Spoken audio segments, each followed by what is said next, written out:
Hello, good morning students. आज मैं आप लोगों को नेशनल इनकम के विभिन्न कंपोनेंट को कैलकुलेट करने का इजी टेक्निक बताने जा रहा हूं।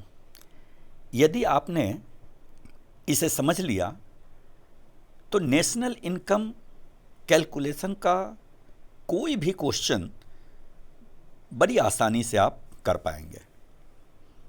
हमने यहाँ जीडीपी एट एफसी लिखा है, जिसका तात्पर्य gross domestic product at factor cost होता है। अब यहाँ समझिए कि ग्रॉस का मतलब जब हम सिर्फ डेप्रिशिएशन को चेंज करते हैं तब हमारा ग्रॉस होता है या नेट होता है। बाकी ना तो हमें डोमेस्टिक प्रोडक्ट से मतलब है ना तो फैक्टर कॉस्ट से।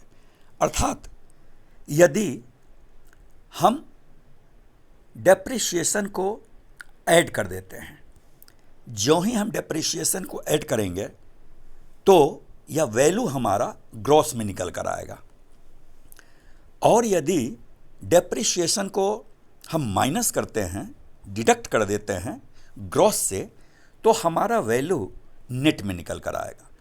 अर्थात डेप्रिशिएशन को यदि हम जोड़ते हैं या घटाते हैं तो सिर्फ हमारा यह पहला वैल्यू अर्थात ग्रॉस या तो नेट बनता है या नेट ग्रॉस बनता है। ना तो डोमेस्टिक प्रोडक्ट चेंज होगा ना तो फैक्टर कॉस्ट चेंज होगा। दूसरा देखिए, डोमेस्टिक प्रोडक्ट और डोमेस्टिक प्रोडक्ट का संबंध सिर्फ net factor income from abroad से होता है। और हमने यहां लिखा है कि net factor income from abroad का तात्पर्य factor income from abroad minus factor income to abroad. यानी हमारे फैक्टर जो बाहर विदेशों में काम करते हैं उनसे जो इनकम की प्राप्ति होती है, उस इनकम से विदेश के जो फैक्टर हमारे यहाँ काम करते हैं इनको जो इनकम दिया जाता है को डिडक्ट कर देते हैं।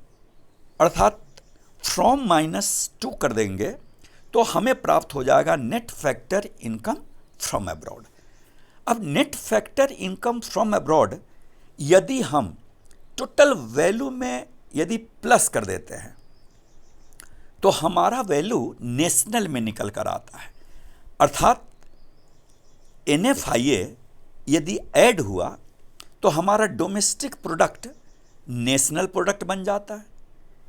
और ठीक उसी प्रकार यदि हमने नेशनल प्रोडक्ट से यदि हमने NFIA को डिडक्ट कर दिया, NFIA को यदि हमने माइनस कर दिया, तो हमारा डोमेस्टिक प्रोडक्ट नेशनल प्रोडक्ट बन जाता है।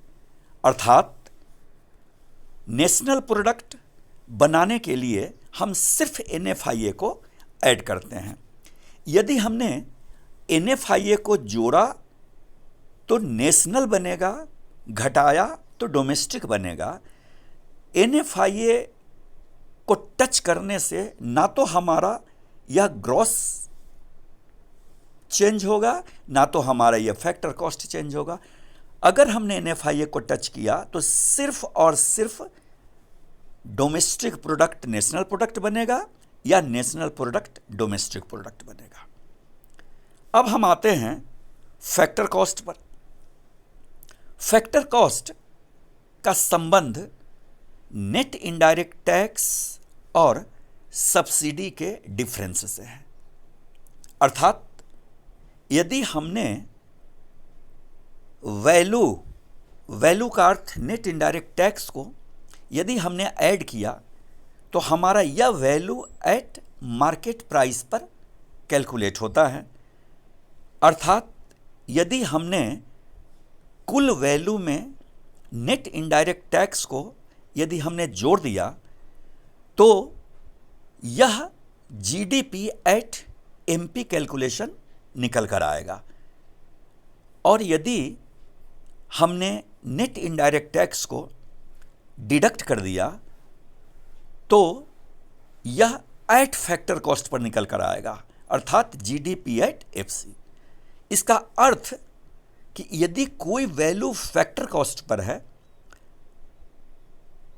इसका तात्पर्य यह है कि उसमें नेट इनडायरेक्ट टैक्स इंक्लूडेड नहीं है। यदि हम नेट इनडायरेक्ट टैक्स उसमें इंक्लूड कर देते हैं तो वह टोटल वैल्यू हमारा eight factor cost per calculate हो जाता है। जब हम नेट इनडायरेक्ट टैक्स को टच करेंगे तो ना तो ग्रॉस में कोई चेंज होगा, ना तो डोमेस्टिक प्रोडक्ट में कोई चेंज होगा, सिर्फ चेंज होगा फैक्टर कॉस्ट या मार्केट प्राइस। तो इतनी बातें आप समझ गए।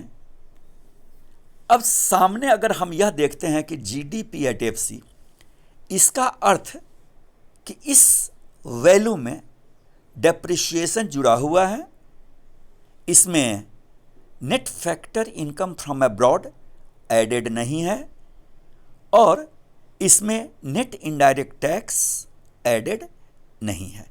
यदि आपने इस कॉन्सेप्ट को अगर समझ लिया है तो इसके बाद जो हम बताने जा रहे हैं वह आप बड़ी आसानी से कैलकुलेट कर लेंगे।